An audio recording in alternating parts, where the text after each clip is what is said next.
पहला सरकार है जो बहनों को कुछ देना चाहता है और दिया है, खाली बोल बच्चन नहीं करता है, दिया है।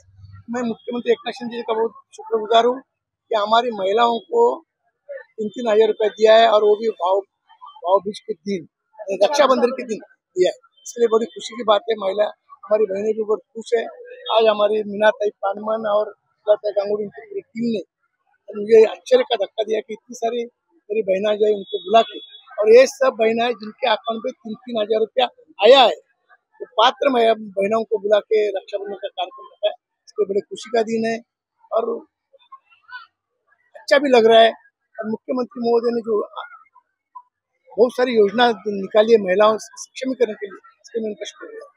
संजय राउत ने ऐलान किया गया है कि हमारी सरकार आएगी तो 3,000 रुपए देगी। और जब उनका सरकार थी एक चॉकलेट की मिलेट की गोली तो दी क्या कभी?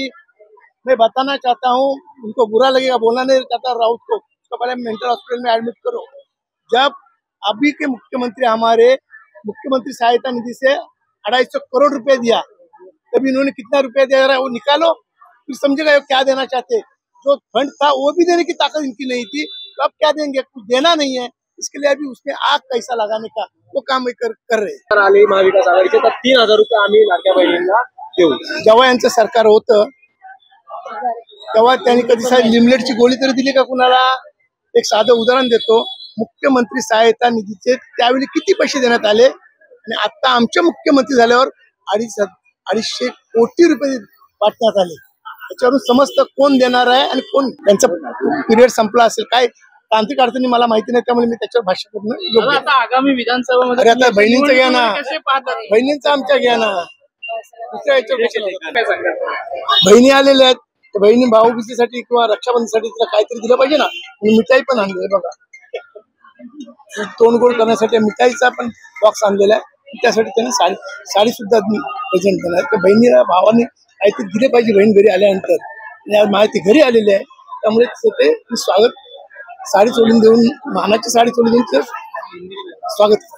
तरी दंड म्हणून बहुतांश बँकेचे पैसे कापले जात आहेत। तसंच आदिती तटकरे यांनी सुद्धा सूचना दिलेला आहे की लाडक्या बहिणींकडून पैसे कापू नये, दंड नाही। याबाबतीत आता मला कळालेलं आहे, पण याबाबतीत माननीय मुख्यमंत्र्यांशी तसे बोलून असे निर्देश बँकेला द्यायला लावू की असे काही चुकीचं काम करू नका। आमच्या बहिणींचे पैसे जे भावाने दिलेले आहेत त्याच्यावर उगाच डल्ला मारायचं काम करू नका, ते आम्ही चालून देणार नाही। मुख्यमंत्र्यांशी बोलून त्याबाबतीत आमच्या मीनाताई पानमन आणि त्यांची टीम आणि मला एकदम आश्चर्याचा धक्का दिला। आणि रक्षाबंधनच्या दिवशी एवढ्या सर्व लाडक्या बहिणींना इथे रक्षाबंधनसाठी आल्या, खरंच खूप आनंद वाटतोय।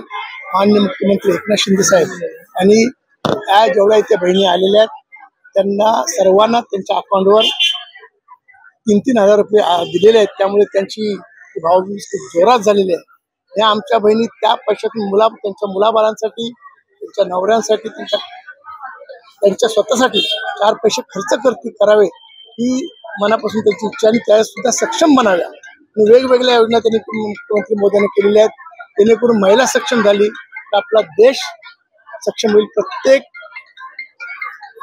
प्रत्येक अंग हा समाजातला सक्षम झाला तरच देश आपला सक्षम होऊ शकतो। म्हणून महिलांना जास्तीत जास्त प्राधान्य देऊन महिला सक्षम झाली तर पूर्णपणे, एक महिला शिकली तर पूर्ण घर शिकतं, ही आपली जी संकल्पना आहे त्यामध्ये महिलांना सक्षम करण्याचं काम आणि मुख्यमंत्री महोदय केले।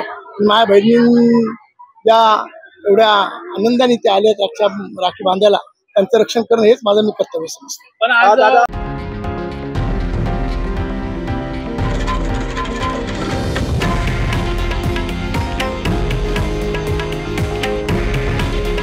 हे आहे देशातील नंबर 1 न्यूज नेटवर्क आणि आपण पाहत आहात TV9 मराठी। काळजी तुमची, हित महाराष्ट्राचं।